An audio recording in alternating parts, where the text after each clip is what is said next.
এসএসসির ফল প্রকাশের পর এই উচ্ছ্বাস নরসিংদীর নাসিমা কাদির মোল্লা হাই স্কুল অ্যান্ড হোমসের শিক্ষার্থীদের। মাধ্যমিক পরীক্ষায় ৩৮২ জন শিক্ষার্থীর শতভাগই পেয়েছে জিপিএ 5। তবে শতভাগ জিপিএ 5 পাওয়ার সাফল্যের আড়ালে উঠেছে ১০১ জন শিক্ষার্থীর ঝরে পড়ার অভিযোগ।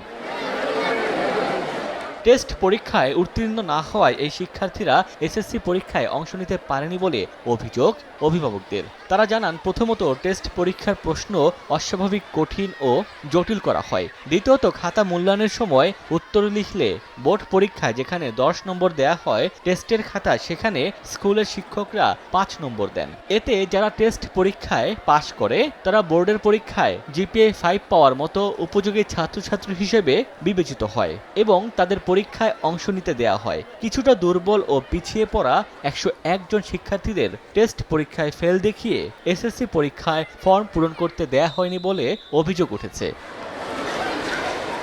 অভিভাবকদের অভিযোগ, ভালো ফলের হার বাড়লেও অনেক শিক্ষার্থীর একটি বছর নষ্ট হয়েছে। ঝরে পড়া শিক্ষার্থীদের কেউ কেউ টিসি নিয়ে অন্য বিদ্যালয় থেকে পরীক্ষা দিয়ে জিপিএ 5 পেয়েছে। এনকেএম স্কুলের 50 শিক্ষার্থী সানবিম স্কুল থেকে ফর্ম পূরণ করে এসএসসি পরীক্ষায় অংশগ্রহণ করে সবাই পাশ করেছে। এর মধ্যে জিপিএ 5 পেয়েছে 25 জন। যারা আছে তাদের তো ফিউচারটা নষ্ট হয়ে যাবে। ওরা মোটামুটি লেভেলে ভালো স্টুডেন্ট, ওরা যে কোনো আপনারা যদি ওদেরকে সুযোগ দেন, একটা সুযোগ দিলে হয়তো বা ওরা একটা ভালো একটা রেজাল্ট করতে পারে, কিন্তু ওনারা ওই বিষয়গুলো তোয়াক্কা করে নাই। তখন আমার বোনকে অনেকভাবেই যেভাবেই হোক একটা স্কুলে ভর্তি করানো হয়েছিল, ব্রাহ্মণদি গার্লসে। তখন ওই স্কুল থেকে আমার বোন পরীক্ষা দেয় এবং আমার বোন জিপিএ 5 পায়। 10 বছর লেখাপড়া করি ছেলেগুলিকে যদি বের করে দেয়, ছেলেমেয়েগুলি, তাদের ভবিষ্যৎটা কি হয়েছে? এনকেমের মধ্যে রুলস রেগুলেশন এবং একদম স্ট্রিক্ট। এখন আমরা পাস করতে পারি নাই, জাস্ট এই জন্যই আমি অন্য স্কুলে গিয়েছি। টেস্ট পরীক্ষা বলতে আমি প্রি টেস্টে এনকেম থেকে বেরিয়েছি। আমি অন্য একটি স্কুল থেকে আমার এসএসসি দেই, তো সেখানে আমার আসে প্লাস আসে না।